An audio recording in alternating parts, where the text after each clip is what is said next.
ಚಟುವಟಿಕೆ ಹಾಳೆ 5ಕ್ಕೆ ಸಂಬಂಧಪಟ್ಟಂತೆ ಉತ್ತರಗಳನ್ನು ನೋಡೋಣ. ಆಲ್ರೆಡಿ ಮೊದಲ 4 ಚಟುವಟಿಕೆ ಹಾಳೆ ಉತ್ತರ ನೋಡದೇ ಇದ್ದರೆ ವಿಡಿಯೋದ ಡಿಸ್ಕ್ರಿಪ್ಷನ್ ಬಾಕ್ಸ್ನಲ್ಲಿ 9ನೇ ತರಗತಿ ಸಮಾಜ ವಿಜ್ಞಾನ ಮರುಸಿಂಚನ ಉತ್ತರಗಳು 2024-25 ಅಂತ ಪ್ಲೇಲಿಸ್ಟ್ ಲಿಂಕ್ ಇದೆ.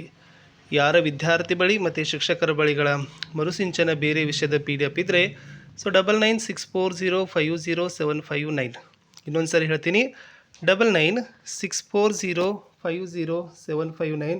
ಸೊ ಈ ನಂಬರ್ಗೆ ಸ್ವಲ್ಪ PDF ನೀವು ಕೊಟ್ಟರೆ ನಾವು ಉಳಿದ ವಿಷಯಗಳಲ್ಲಿನೂ ಕೂಡ ನಾವೇನು ಮಾಡ್ತೀವಿ ನಿಮಗೆ ಮರುಸಿಂಚನದ ಉತ್ತರಗಳನ್ನು ಕೊಡಲಿಕ್ಕೆ ಪ್ರಯತ್ನವನ್ನು ಪಡ್ತೀವಿ. ಪ್ರಾಗೈತಿಹಾಸಿಕ ಕಾಲ ಚಟುವಟಿಕೆ 1. ಮೊದಲ ಪ್ರಶ್ನೆ, ಪ್ರಾಗೈತಿಹಾಸಿಕ ಕಾಲ ಅಥವಾ ಚರಿತ್ರೆಯ ಪೂರ್ವಕಾಲ ಎಂದರೇನು ಅಂತ ಕೇಳಿದ್ದಾರೆ. ಇಲ್ಲಿ ಮಾನವನು ಲೇಖನ ಕಲೆಯನ್ನು ಕಂಡುಹಿಡಿಯೋದಕ್ಕೆ ಮೊದಲಿನ ಕಾಲಕ್ಕೆ ನಾವು ಪ್ರಾಗೈತಿಹಾಸಿಕ ಕಾಲ ಅಥವಾ ಅದನ್ನೇ ಚರಿತ್ರೆಯ ಪೂರ್ವಕಾಲ ಅಂತ ಕರಿತೀವಿ. ಮುಂದಿನ ಪ್ರಶ್ನೆ, ಬೇಟೆ ಮತ್ತು ಆಹಾರ ಸಂಗ್ರಹಣೆ ಮಾಡಿ ಬದುಕನ್ನು ಸಾಗಿಸ್ತಕ್ಕಂಥ ಮನುಷ್ಯನ ಕುರುಹುಗಳು ಭಾರತದಲ್ಲಿ ಎಲ್ಲಿ ಲಭ್ಯವಾಗಿವೆ? ಸೊ ಮುಖ್ಯವಾಗಿ 3 ಸ್ಥಳಗಳಲ್ಲಿ, ಅದು ಭೀಂಬೇಟ್ಕ, ಹುಣಸಗಿ, ಕರ್ನೂಲ್. ಇಲ್ಲಿ ಬೇಟೆ ಮತ್ತು ಆಹಾರ ಸಂಗ್ರಹಣೆಯನ್ನು ಮಾಡಿ ಬದುಕನ್ನು ಸಾಗಿಸ್ತಕ್ಕಂಥ ಮಾನವನ ಕುರುಹುಗಳು ನಮ್ಮ ದೇಶದ ಈ ಸ್ಥಳಗಳಲ್ಲಿ ಪತ್ತೆ ಆಗಿದ್ದಾವೆ. ಚಟುವಟಿಕೆ 2ರಲ್ಲಿರ್ತಕ್ಕಂಥ ಪ್ರಶ್ನೆ ಇದೆ, ಇತಿಹಾಸ ಪೂರ್ವ ಕಾಲದಲ್ಲಿ ಮಾನವ ಬಳಸುತ್ತಿದ್ದ ಆಯುಧಗಳನ್ನು ಪಟ್ಟಿ ಮಾಡಿ ಅಂತ ಕೇಳಿದ್ದಾರೆ. ಸೊ ಗೊತ್ತಿದೆ, ಕಟ್ಟಿಗೆಯಿಂದಾಗಿರ್ಬೋದು, ಎಲುಬಿನಿಂದಾಗಿರ್ಬೋದು ಆಯುಧಗಳು ಇತ್ತು.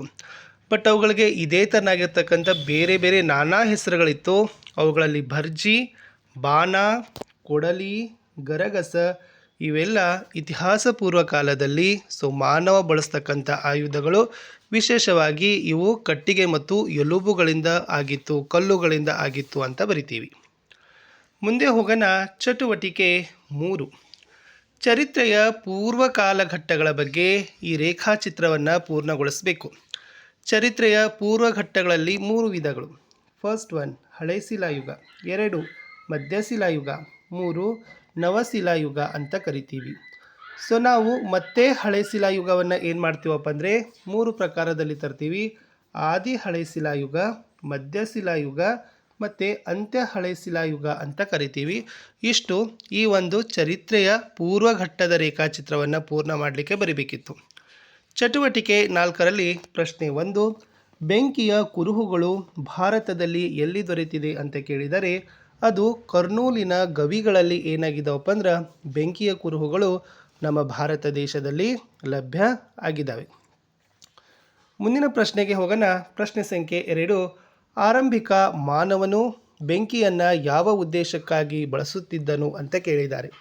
ಸೊ ಆರಂಭಿಕ ಸಮಾಜದಲ್ಲಿ ಮಾನವ ಆಹಾರವನ್ನು ಬೇಯಿಸಲಿಕ್ಕೆ, ಬೆಳಕನ್ನು ಪಡಿಲಿಕ್ಕೆ ಮತ್ತು ಪ್ರಾಣಿಗಳನ್ನು ಬೆದರಿಸಲಿಕ್ಕೆ ಮುಖ್ಯವಾಗಿ ಆತ ಏನು ಮಾಡ್ತಿದ್ದ, ಬೆಂಕಿಯನ್ನು ಬಳಸ್ತಿದ್ದ. ಇನ್ನೂ ಹಲವು ಕಾರಣಗಳ ಸಹಿತನೂ ಕೂಡ ಇದ್ದಾವೆ. ಒಂದು ಗೃಹಪಾಠದ ಪ್ರಶ್ನೆ ಇದೆ, ಭಾರತದಲ್ಲಿ ಗುಹೆಗಳ ಗೋಡೆಗಳು ಹಾಗೂ ಬಂಡೆಗಳ ಮೇಲೆ ರೇಖಾಚಿತ್ರಗಳನ್ನು ಬಿಡಿಸಿರೋದ್ರಿಂದ ಎಲ್ಲೆಲ್ಲಿ ಕಾಣಬಹುದು ಪಟ್ಟಿ ಮಾಡಿ ಅಂತ ಕೇಳಿದರೆ 3 ರಾಜ್ಯದ ಸ್ಥಳಗಳಲ್ಲಿ, ಅದು ಬಂದುಬಿಟ್ಟು ಮಧ್ಯಪ್ರದೇಶ, ಉತ್ತರ ಪ್ರದೇಶ, ಕರ್ನಾಟಕ ರಾಜ್ಯದ ಸ್ಥಳಗಳಲ್ಲಿ ಏನಿದಾವಪ್ಪ ಅಂದ್ರೆ ಈ ರೇಖಾಚಿತ್ರಗಳನ್ನು ಬಿಡಿಸಿರೋದನ್ನು ನಾವು ಪತ್ತೆ ಮಾಡ್ಬೋದು. ಇಷ್ಟು 9ನೇ ತರಗತಿ ಸಮಾಜ ವಿಜ್ಞಾನ ಮರುಸಿಂಚನದ ಉತ್ತರಗಳಲ್ಲಿ ಚಟುವಟಿಕೆ ಹಾಳೆ 5ಕ್ಕೆ ಸಂಬಂಧಪಟ್ಟಂತೆ ಉತ್ತರಗಳಿತ್ತು. ನಾನು ಸಿಗ್ತೀನಿ ಹೊಸ ವಿಡಿಯೋದಲ್ಲಿ. ಲೈಕ್, ಶೇರ್ ಹಾಗೂ ಸಬ್ಸ್ಕ್ರೈಬ್ ಮಾಡೋದನ್ನು ಮಾತ್ರ ಮರೆಯದಿರಿ.